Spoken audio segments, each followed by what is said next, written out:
लेव सिमकोविच वाइगोस्की। तो वाइगोस्की का पूरा नाम है लेव सिमकोविच वाइगोस्की, जो कि रूस के एक मनोवैज्ञानिक थे। रूस के मनोवैज्ञानिक थे। 1896 से 1934 तक रहे। इन्होंने बालकों के सामाजिक विकास से संबंधित, कौन सा सामाजिक विकास, सामाजिक विकास से संबंधित एक सिद्धांत दिया था, और इस सिद्धांत को, संज्ञानात्मक विकास के सिद्धांत को सामाजिक सांस्कृतिक सिद्धांत के नाम से जाना जाता है। सामाजिक सांस्कृतिक सिद्धांत के नाम से,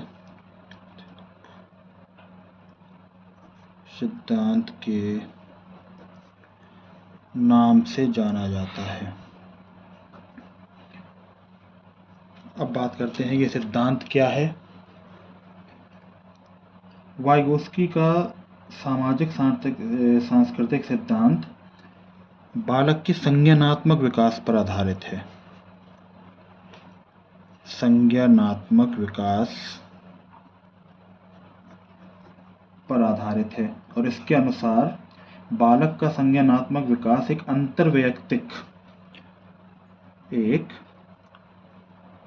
अंतरवैयक्तिक सामाजिक परिस्थिति में होता है।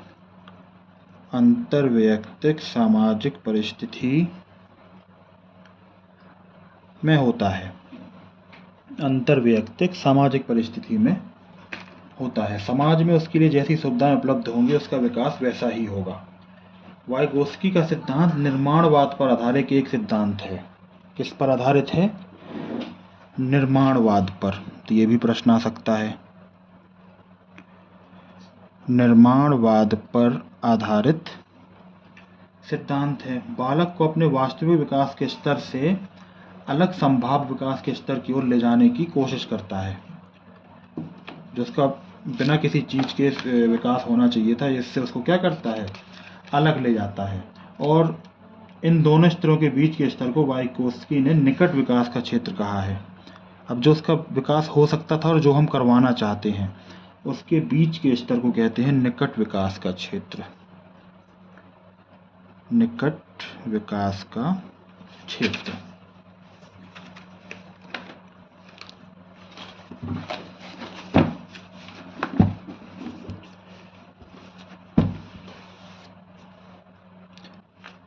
इसके बाद बात करते हैं, वाइगोस्की ने बालक के संज्ञानात्मक विकास में भाषा और चिंतन को महत्वपूर्ण साधन माना है, और ये जरूरी भी है।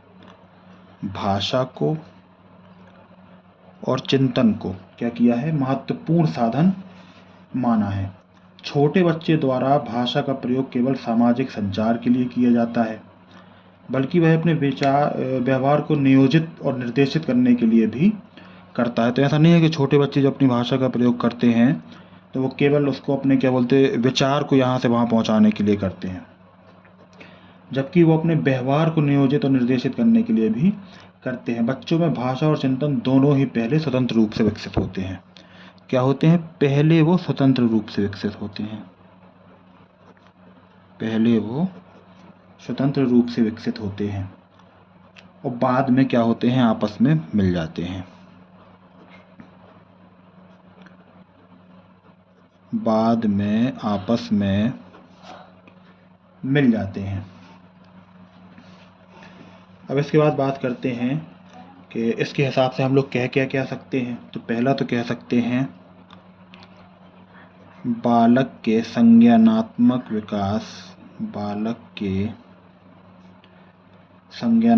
विकास में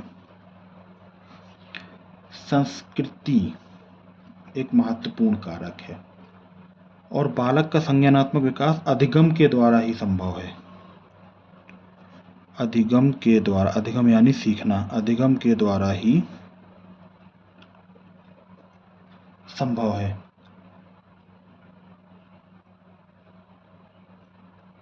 और बालक का संज्ञानात्मक विकास जो है वो सामाजिक क्रियाओं के अंतःकरण के आधार पर होता है। क्या? सामाजिक क्रियाओं का अंतःकरण, सामाजिक क्रियाओं का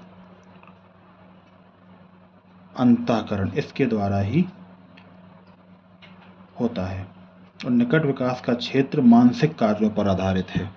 जो हमने बात की थी ZPD, निकट विकास का क्षेत्र, वो मानसिक कार्यों पर आधारित है।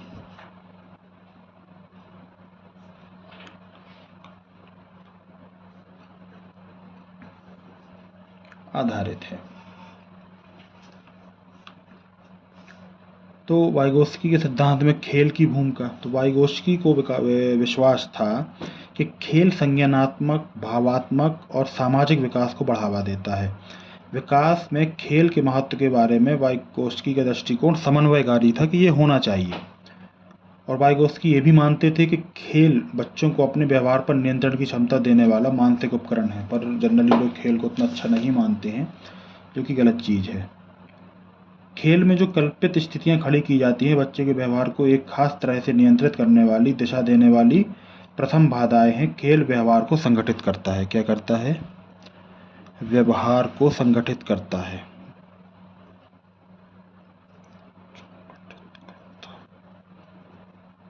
तो ये थे वाइगोत्स्की, जिनसे संबंधित प्रश्न परीक्षाओं में पूछे जाते हैं, खासकर CTET एग्जाम में।